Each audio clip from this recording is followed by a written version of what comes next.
जय Hind. Brigadier Hemant Mahajan. आजचा आपला विषय आहे, की एक अत्यंत अशी महत्त्वाची बातमी आलेली आहे, की बांगलादेशचे जे चीफ ऑफ आर्मी स्टाफ होते, जनरल जमान यांनी एक मोठं संकट जे येणार होतं, त्या संकटापासून अ, बांगलादेशला वाचवलेलं आहे किंवा असं पण म्हणता येईल, की थोड्याफार प्रमाणामध्ये भारताला सुद्धा वाचवलेलं आहे. कारण असं, की सध्या जे अ, अ, सध्या जे युनूस आहेत, की जे बांगलादेशचे प्रेसिडेंट आहेत, त्यांनी एक अतिशय भयंकर असा एक प्लॅन तयार केला होता आणि त्यांनी असं ठरवलं होतं, की भारताचं जे बॉर्डर सिक्युरिटी फोर्स आहे आणि बांगलादेशचं जे बॉर्डर गार्ड आहे बांगलादेशचं, त्यांच्यामध्ये एक चकमक करायची आणि असं दाखवायचं, की ऑपरेशन सिंदूर हे भारताने बांगलादेशमध्ये सुद्धा सुरू केलेलं आहे आणि त्याकरता त्यांनी म्हणजे बांगलादेशची बॉर्डर गार्ड आणि भारताचं बी-एस-एफ यांच्यामागे चकमक करायची, चकमक घडवायची. ज्यामुळे एक छोटंसं युद्धजन्य परिस्थिती निर्माण होईल किंवा छोटंसं एक फायरिंग वगैरे बॉर्डरवरती होईल आणि याच्यामुळे होईल काय? तर याच्यामुळे सध्या जे बांगलादेशमध्ये जी वेगवेगळ्या प्रकारची गडबड चाललेली आहे आणि सगळा बांगलादेश आता युनूस यांच्या विरोधात गेलेला आहे. तो त्यांचा विरोध कमी होईल आणि ते युनूसच्या बाजूने येतील. सध्या झालं असं आहे, की युनूस जे बांगलादेशचे प्रेसिडेंट आहेत, ते एक अर्थशास्त्र आहेत आणि असं वाटलं होतं, की त्यांच्या काळामध्ये बांगलादेशची अर्थव्यवस्था ही चांगली होईल, परंतु काही तसं झालेलं नाहीये. अर्थव्यवस्था खराब झाली, कारण त्यांनी भारताशी भांडण केलं आणि जे वेगवेगळे आर्थिक करार भारताशी होते, ते त्यांनी बरबाद केले. त्याच्याशिवाय जे त्यांचा एक्सपोर्ट भारतामधनं व्हायचा, तो त्यांनी बंद केला. त्यांनी भारताच्या विरुद्ध वेगवेगळ्या प्रकारची कारस्थाने करायला सुरुवात केली. यामध्ये त्यांनी चीनची मदत घ्यायला सुरुवात केली. यामध्ये त्यांनी पाकिस्तानची जी गुप्तहेर संस्था ISI आहे, त्यांची मदत घ्यायला सुरुवात केली. तर त्याच्यामुळे भारताला पुष्कळ राग आला आणि भारताने सुद्धा बांगलादेशच्या विरोधामध्ये अनेक प्रकारच्या कारवाया सुरू केल्या. त्यामध्ये त्यांच्यावरती आर्थिक दबाव टाकणं असो, त्यांचा जो ट्रेड भारतातनं व्हायचा तो थांबवणं असो, वगैरे, वगैरे. आणि हे सगळं चालू असताना युनूस ज्यांना सत्तेमध्ये अजून जास्त राहायचं होतं. तर म्हणून त्यांनी काय केलं, तर त्यांनी ठरवलं, की त्यांनी म्हणजे काही महत्त्वाची पावलं उचलली. तर ते त्याच्यामध्ये एक म्हणजे त्यांनी ठरवलं, की अ, ज्या अवामी लीगच्या हसीना आहेत, त्यांच्या पक्षाला याच्यामध्ये इलेक्शनमध्ये भाग घेता येणार नाही. ते एक भाग झाला आणि दुसरं त्यांनी जे तिथे हे 2 नवीन राजकीय जे पक्ष होते, त्याच्यामध्ये एक स्टुडंट्स युनियन एक एक अँटी डिस्क्रिमिनेशन स्टुडंट्स मूव्हमेंट नावाचा एक पक्ष आहे. तो जिथल्या विद्यार्थ्यांनी बनवला होता, जो आता या इलेक्शनमध्ये भाग घेणार आहे. त्यांच्या मदतीने आणि जमाते इस्लामी जी बांगलादेशमधली एक अतिशय उग्रवादी पार्टी आहे, त्यांच्या मदतीने एक कट कारस्थान करायचं ठरवलं आणि त्यांनी असं ठरवलं, की अशा प्रकारची एक चकमक घडवून आणायची आणि ज्याच्यामुळे बांगलादेश आणि भारतमध्ये मोठा तणाव निर्माण होईल आणि बांगलादेशच्या जनतेचं लक्ष हे सध्या त्यांचा जो युनूसवरती राग आहे, कारण महागाई वाढलेली आहे, हिंसाचार वाढलेला आहे, काहीच तिथे ठीक चालू नाहीये. इनफॅक्ट तिथले जे राजकीय पक्ष आहेत, ते सुद्धा युनूसच्या विरोधात आहेत.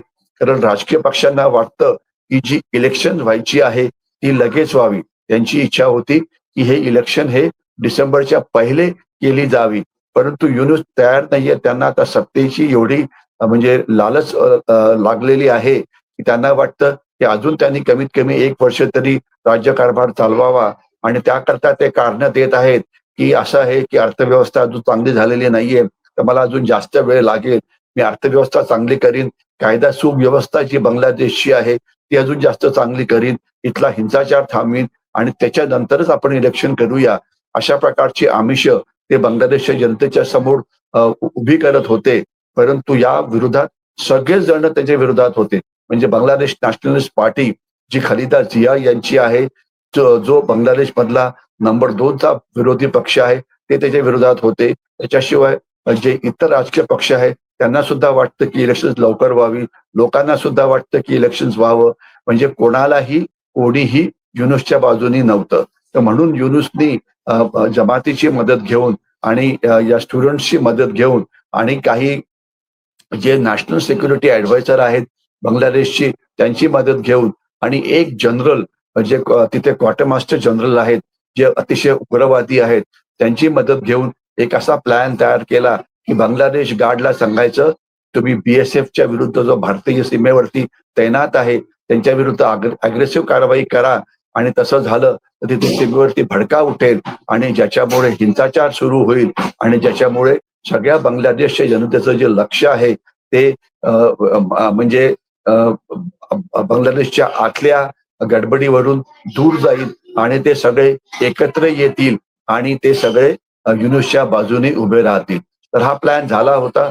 पण जसं जे बांगलादेशचे चीफ ऑफ आर्मी स्टाफ आहेत, त्यांना जसं हे कळालं, लगेचच त्यांनी युनुसना दम दिला.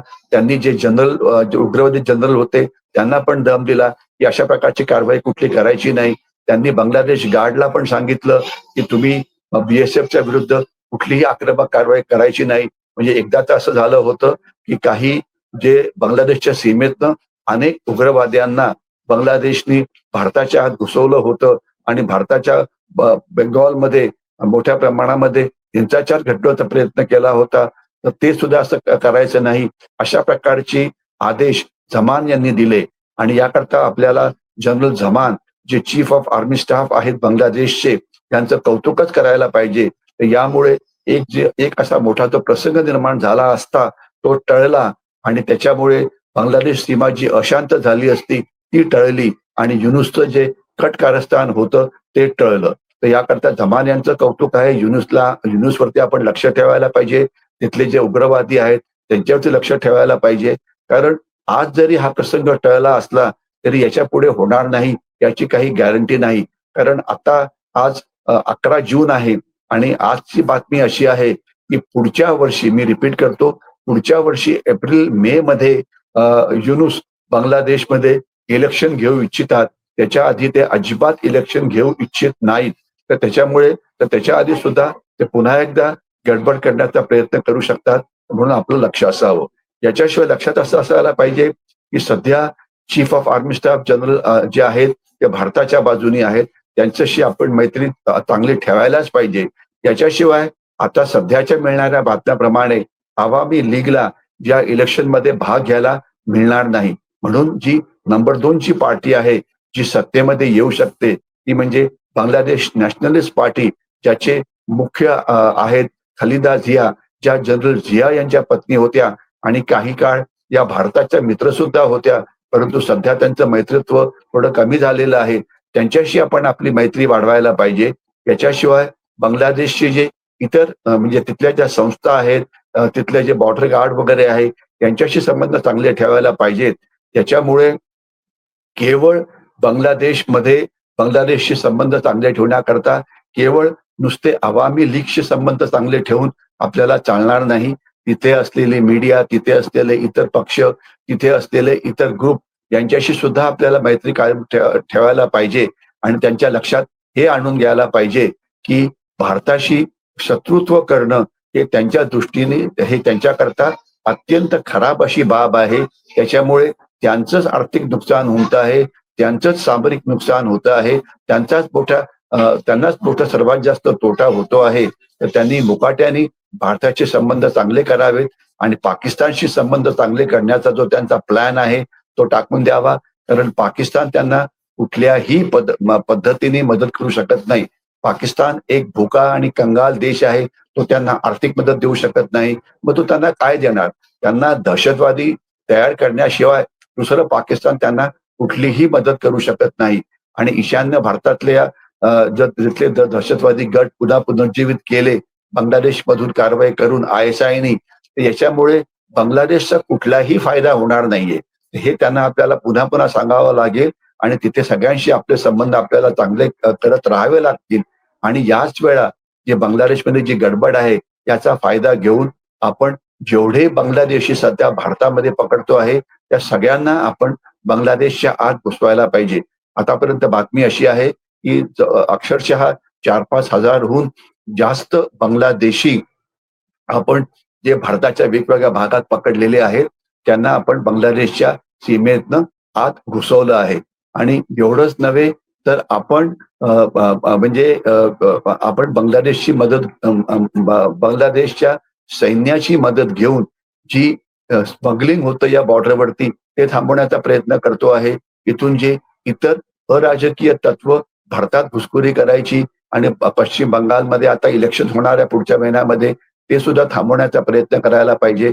आणि आपल्याला आत्ताच बातमी असेल, एक बातमी अशी पण आली होती, की वेस्ट बेंगॉलचा जो इलेक्शन रोल आहे, म्हणजे तिथे जे मतदान करणाऱ्याची लिस्ट आहे, त्याच्यामधले काही लोकं हे बांगलादेशचे नागरिक आहेत. मी पुन्हा रिपीट करतो, काही लोकं वेस्ट बेंगॉलच्या इलेक्शन रोलमधले हे बांगलादेशचे नागरिक आहे.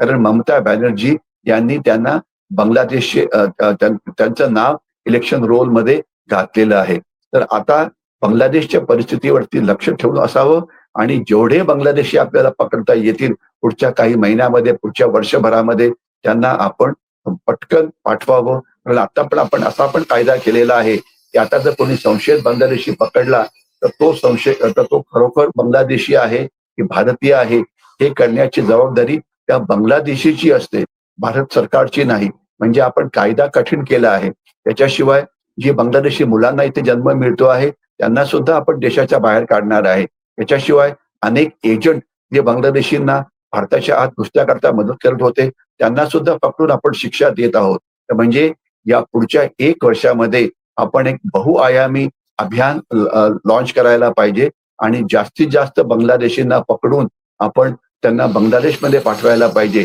आणि यामध्ये सामान्य भारतीयांची भूमिका अत्यंत महत्त्वाची आहे. तुमच्या भागामध्ये कुठल्या रेल्वे लाईनपाशी जर बांगलादेशी असतील, कुठल्या झोपडपट्टीमध्ये बांगलादेशी असतील, कुठे रिअल इस्टेटमध्ये बांगलादेशी असतील, कुठल्या मार्केटमध्ये बांगलादेशी असतील, कुठे विकणारे बांगलादेशी असतील, अ, माफ करा, कुठे मजूर म्हणून बांगलादेशी दिसत असतील किंवा रोहिंग्या दिसत असतील, तर त्यांना ओळखा आणि त्यांची माहिती ही NIA पण द्या. त्याच्याशिवाय तुम्ही तुमच्या भागातल्या पोलिसांना सुद्धा द्या. कारण बांगलादेशी घुसखोरी हा भारताला लागलेला कॅन्सर आहे आणि सध्या बांगलादेशमध्ये जे संकट निर्माण झालेलं आहे, त्या संकटाचा फायदा घेऊन आपण जास्तीत जास्त घुसखोरांना पकडून बांगलादेशमध्ये परत पाठवायला पाहिजे. मी इथेच थांबतो. जय हिंद.